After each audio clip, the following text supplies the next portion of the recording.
going to talk on initiation and intensification of insulin, how it has to be used properly in day-to-day practice. Over to you, Dr. R.K. Modi. Thank you, Dr. Dhandania. At the outset, I must pay my regards to all the organizers, Dr. N.K. Singh, Dr. Ian Reiser, Dr. Veermani, and all members of CCDSI. I simply go on my presentation. I am sharing my slides.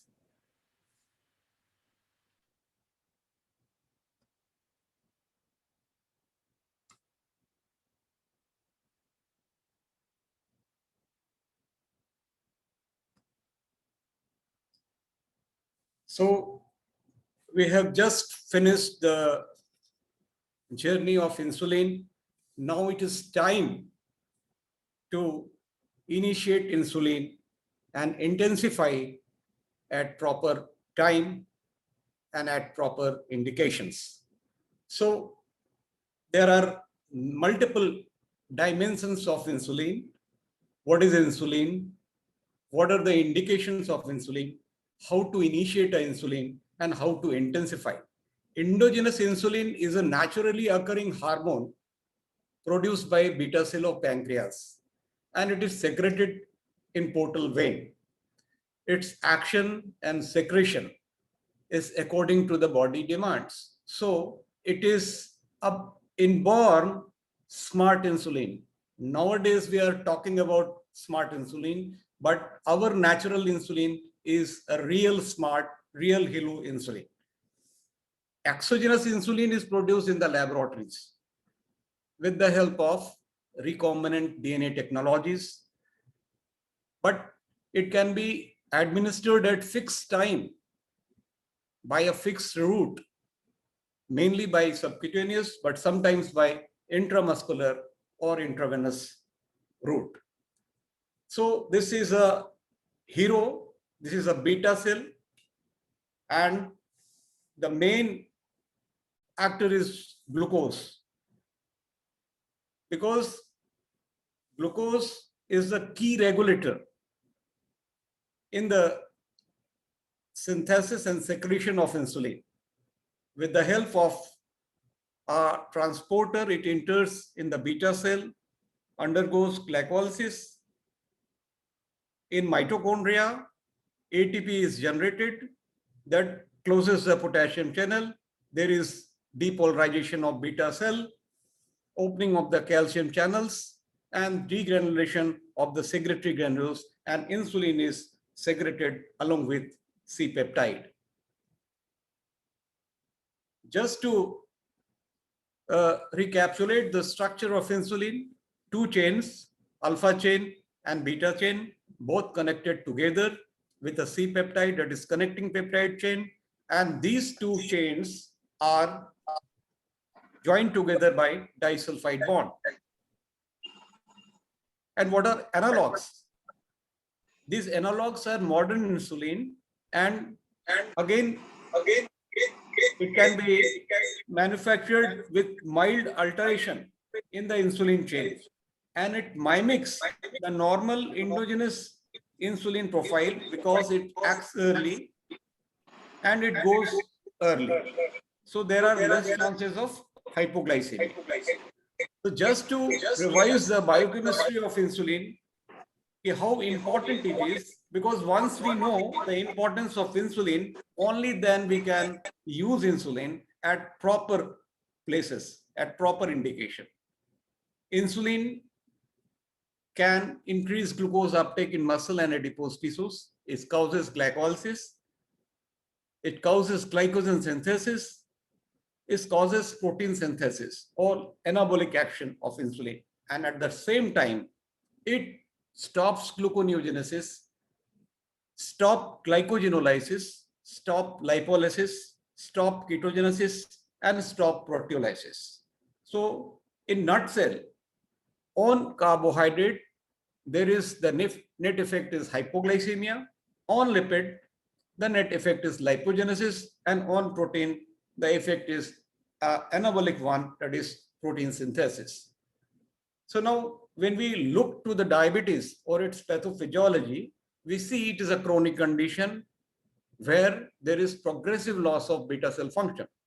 And this is a famous slide by UKPDS study that at the time of diagnosis, 50% of beta cell function is already lost. So how it is lost and what are the mechanism of beta cell dysfunction?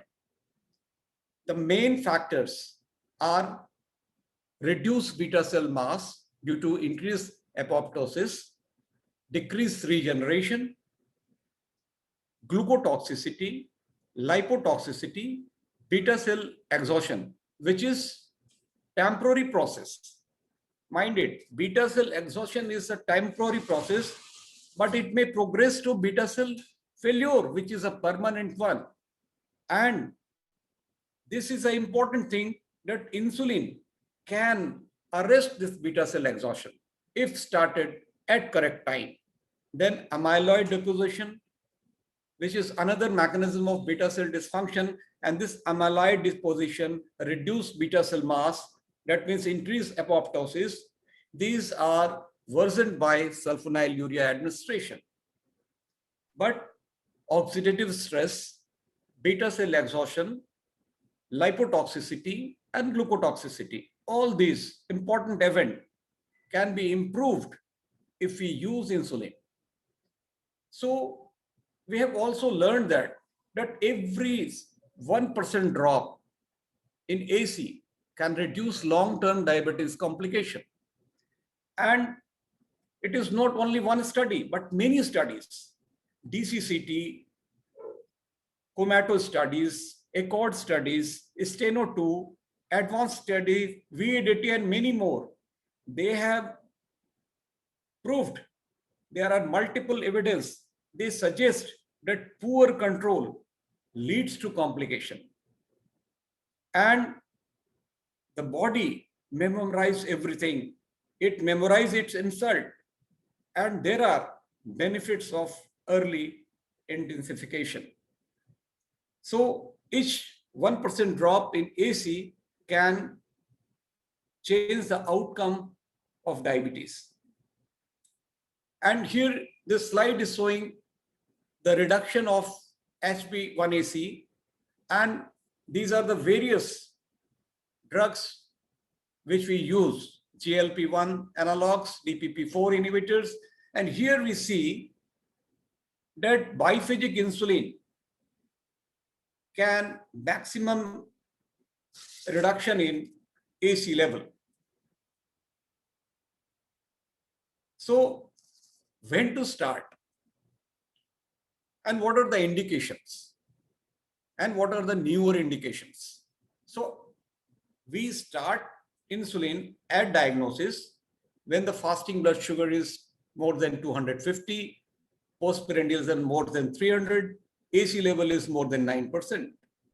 But there are other indications like systemic infection, sepsis, myocardial infarction, unstable angina, diabetic ketoacidosis, hyperosmolar coma, pregnancy, diabetic kidney disease.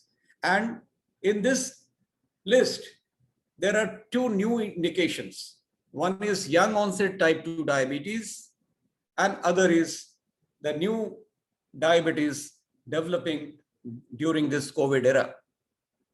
And of course, when there is secondary failure to OAD, we also start using insulin. So ideal candidate for insulin therapy, there are diabetic indications like type 1 diabetes, gestational diabetes, type 2 diabetes on maximal doses, that is secondary failure, in cases of acute metabolic compensation, and very important, that good control, but the patient is fatigued, is losing weight. Although diabetes is good control, but still he is complaining. So this is one of the indication where we can initiate insulin. Let us have some non-diabetic indication of insulin. Although this is more institutional, that it is being used for wound healing as an anti-aging agent for bodybuilding using for cell culture and organ preservation, and of course, in the treatment of hyperkalemia. So this slide is showing the various types of insulin that Dr. Arvind has nicely described: rapid acting, short acting, intermediate acting, long acting, premixed analogs. So this is a complete journey. Of course, I have not mentioned the animal insulin. So this slide is showing the various relative insulin effect: rapid, short acting, intermediate acting, long acting, and glargine, which has got about 20 hours of action. So which insulin to be started and how it should be started? Is it basal? Yes, we can start with a basal insulin as a initial insulin. Perennial? Yes, of course, we can start as a initiating insulin. Premix also it can be started as a initial agent. Basal bolus, of course not. It is intensification regime. Now let us have the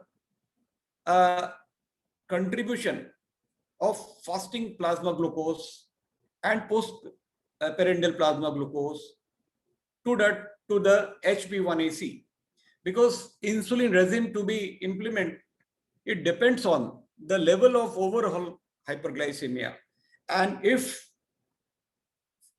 a fasting blood glucose is high, we should start with a basal insulin. If there is a postprandial peak, then a prandial insulin should be our choice. The rationale for starting basal insulin is that if there is fasting hyperglycemia, usually once a day injection, a dose of 10 to 20 units at bedtime, and it can be adjusted. Self-adjustment can be done. It is very effective. There is reduction of 1 to 2.5% AC reduction, and it can be combined with OADs. It is safe. There is low risk of hypoglycemia, and there is less weight gain, and it is anytime injection. So basal insulin is simple way to add insulin. Initiate with a single injection of a basal insulin at bedtime, morning time, or any day, but of course in a fixed time. And the usual initiating dose is 10 unit or 0.2 unit per kg body weight. We can monitor blood sugar daily, and we can increase by 2 unit, 3 unit as per of need. And it can be combined with other molecules as well. What should be the initiating agent in GDM? This was nicely described by Dr. Vinay Dhandania. Premix insulin can be used in once daily dose before major meal. And my personal experience that even a small dose of premix insulin can control diabetes to a desired level during a gestational diabetes in whole gestation period. And if it is not being controlled, then we can intensify by using it twice. And if you want to use a basal insulin, NPH is the best studied insulin. Other basal insulins were not studied well, and there is no safety data reported. So insulin, what are the common strategies? If we can start with a basal insulin, and if you want the intensification, we can switch over to basal plus therapy. One basal insulin and other one bolus insulin before the major meal we can add. Of course, if we have started with basal insulin, we cannot add a premixed. So we have to either change to premix insulin, or we can go for a basal bolus therapy. If we have started a premix insulin, then we can intensify by using it twice. But we cannot go for basal bolus. If we have started prandial insulin, we can add to basal, and we can go to basal plus therapy. we can go to basal bolus therapy. There are few general rules. If elevated glucose during the night or in early morning, we can increase evening dose by 10%. That is, if it is 18, we can go to 20 unit. If the blood sugar is elevated during the daytime, we can increase morning dose by 10%. That is from 20 to 22 units. And if we find that blood glucose is raised during the day as well as in night, we can increase morning dose 10% and evening dose by 10%. So let us see whatever the guidelines say. This is the guideline given by AACC. They also advocate to start a basal insulin, a long-acting insulin, if the AC level is more than 0.8. And they have also told if it is not controlled, glycemic control is not met, then we can intensify with a bolus one, add a perennial insulin, basal +1 or +2 or +3. ADA also advocates the same thing, that initiate with a basal insulin, usually with metformin or other non-insulin agent, and they also intensify in the same way, but they have other drugs for intensification. GLP-1 is there, but we can also use perennial insulin or a basal bolus insulin in that also. So how to intensify in an emergency? In diabetic emergencies like diabetic ketoacidosis, life-threatening infection during preparation of patient for emergency surgery or wound debridement, we need to intensify the regime. Insulin is a preferred treatment modality in the hospital setting because it is the most potent agent to lower blood glucose level, and it is rapidly effective also. It can be easily titrated also and has no absolute contraindication. Patient might have been taking oral agents or subcutaneous premix insulin or basal insulin, but as a rule, we should use soluble or regular insulin and need to run a insulin infusion, either through an infusion pump or simply preparing a saline infusion of insulin. So I'll just describe a few practical tips. This is the ICU insulin infusion protocol for adults. This has to be followed in the ICU. Now, let us see what are the potential indication for IV insulin therapy. The list everybody knows, that all emergencies like diabetic ketoacidosis, critical care illness, myocardial infarction, and all that, post-organ transplantation, perioperative period. Dr. Hemshankar Sharma is going to speak on that. So remember, insulin has got a narrow therapeutic index. At one time, we have to control blood sugar, we have intensified our regime, we have to control the infection, we have to control the emergency situation. But we should not let hypoglycemia to occur, because hypoglycemia itself can be life-threatening. So we always remember we have to balance it. When we use an infusion pump, if it is available, then we take 50 units of soluble or regular insulin, and it is mixed in 50 ml of normal saline. That will give us 1 unit per ml. If pump is not available, we prepare a drip. 50 units of soluble insulin is to be mixed with 500 ml of normal saline, and that will give us 1 unit per 10 ml. Now, what should be the rate of infusion? Rate of infusion depends on the level of blood glucose and the type of emergency. For example, in diabetic ketoacidosis, the rate of infusion should be 0.1 unit per kg per hour. And if the weight of the patient is 50 kg, then it is 5 units per hour. So if we know this 5 units per hour, we have to deliver in drops per minute. So this is the simple protocol. If the insulin blood glucose level is less than 100, then we should not give any insulin. If it is about 200, then we give 2 units per hour. If it is about 300, we give 3 units per hour. If it is about 400, we give 4 units per hour, and so on. So we know the milligram per deciliter of blood glucose, and we can decide how much unit we have to deliver in per hour. So how to convert this unit per hour to ml per hour to drops per minute? This is a simple 50 unit regular insulin to be mixed with 500 ml of normal saline. So this will give us ml per hour. And if you want to give 5 unit per hour, then you simply multiply by 10. So if we know unit per hour, we can derive ml per hour by multiplying it with 10, and we will get ml per hour. And we should also know that 1 ml is equivalent to 50 mega drops. That is equivalent to 60 micro drops. Actually, this is the drop factor which is written on the IV saline set, because many other drop factor may be there,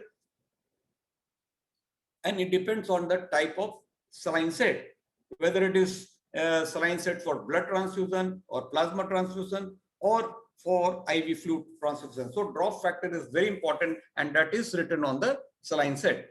So if we have to deliver 5 units per hour, that is 50 ml per hour.